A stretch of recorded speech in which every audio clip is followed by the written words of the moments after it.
नमस्कार, स्वागत आहे तुमचं. मी मनीष शेळके. आज खूप दिवसानंतर आपण कॅमेऱ्यासमोर आलेलो आहोत. कारणच असं आहे की रावेनाच काल सुनेत्रा वहिनी पवार 2 दिवसीय बीड जिल्हा दौऱ्यावर आलेल्या होत्या. परंतु दौऱ्यादरम्यान घडलेल्या काही गोष्टी, पालकमंत्री सुनेत्रा वहिनी आहेत की तिसरा कोणी व्यक्ती आहे, पालकमंत्री बोलत असताना मध्ये बोलणे किंवा पालकमंत्र्याचं उत्तर चालू असताना दुसरंच उत्तर उडवाउडीचं उत्तर देणे, शेतकरी निवेदन देताना बोलत असताना त्यांचा आवाज दाबण्याचा प्रयत्न, पत्रकार प्रश्न विचारत असताना त्यांना धमकवण्याचा प्रयत्न जो कोणी केला आहे ते म्हणजे बीडचे तत्कालीन पालकमंत्री धनंजय मुंडे यांनी. धनुभाऊ, तुम्हाला हा प्रकार शोभतो का? तुम्ही बीड जिल्ह्याचे प्रतिनिधी म्हणून बीड जिल्ह्यातील लोकांचाच आवाज दाबता का? सुनेत्रा वहिनी जेव्हा बीड दौऱ्यावर असताना धनंजय मुंडेने केलेले हे गैरवर्तन धनंजय मुंडे यांना शोभतं का?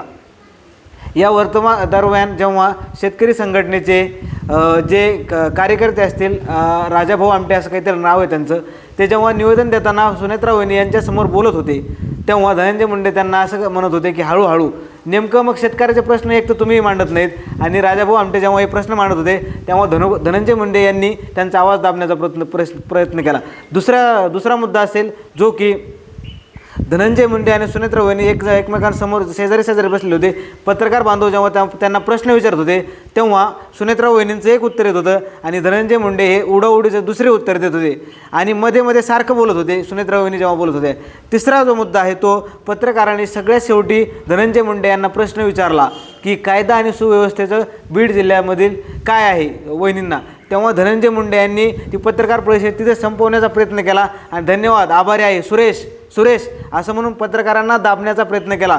जेव्हा दुसऱ्या दिवशी धनंजय मुंडे यांना ट्रोलिंग सुरू झाले तेव्हा पत्रकारांना दाबण्याचा परत प्रयत्न धनंजय मुंडे यांच्याकडून झाला. धनंजय मुंडे यांनी आपल्या फेसबुक पोस्टद्वारे म्हटले की अनेक पत्रकारांचा गैरव्यवहार म्हणजे पैसे घेतानाचे व्हिडिओ ऑडिओ क्लिप माझ्याकडे आहेत.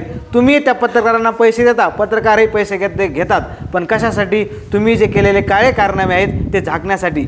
मग मला कालच्या त्या गैरवर्तनावरून कळले नाही की धनंजय मुंडे हे पालकमंत्री आहेत की सुनेत्रा पवार ह्या पालकमंत्री आहेत. मग धनंजय मुंडेने हे बीड सोडून सुनेत्रा पवार यांच्यावरचं उपमुख्यमंत्री व्हावं असं मला वाटते की धनंजय मुंडे हे प्रत्येक वेळी बीड जिल्ह्यात गैरवर्तन करतात.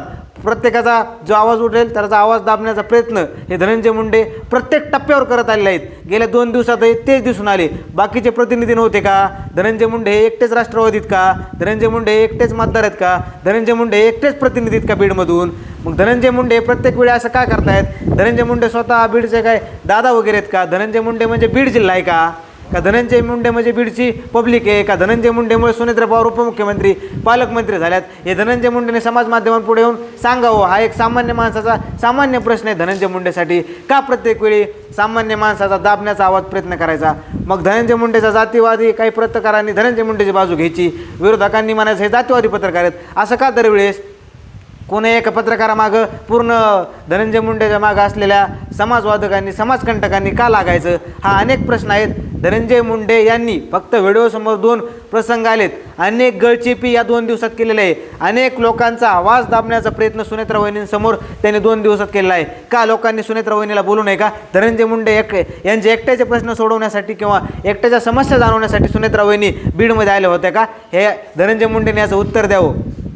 येत्या काळामध्ये जेव्हा सुनेत्रा वहिनी बीडच्या दौऱ्यावर असते तेव्हा सुनेत्रा वहिनींनी धनंजय मुंडेला लोकांपासून दाबण्याचा प्रयत्न केलास जाग्यावर धमकावे किंवा झापावे. तसाच मला वाटते की धनंजय मुंडे सुनेत्रा वहिनीला जेव्हा सामान्य लोक बोलत असतील तेव्हा धनंजय मुंडे सुनेत्रा वहिनीपासून लांब असावेत 4 हाताच्या अंतरावर. कारण की धनंजय मुंडे प्रत्येक वेळी सामान्य माणसाचा आणि सामान्य नागरिकाचा आवाज दाबण्याचा तसेच त्यांच्यावर अन्याय करण्याचा प्रयत्न करत आहेत. यांनी वाढवलेले गुंड, यांनी पोचलेले गुंड प्रवृत्तीचे लोक हे प्रत्येक वेळी लोकांना धमकवण्याचा दडपवण्याचा प्रयत्न करत आहेत. तरी धनंजय मुंडेने असे इथून पुढे टाळावे अशी नम्र विनंती. धन्यवाद.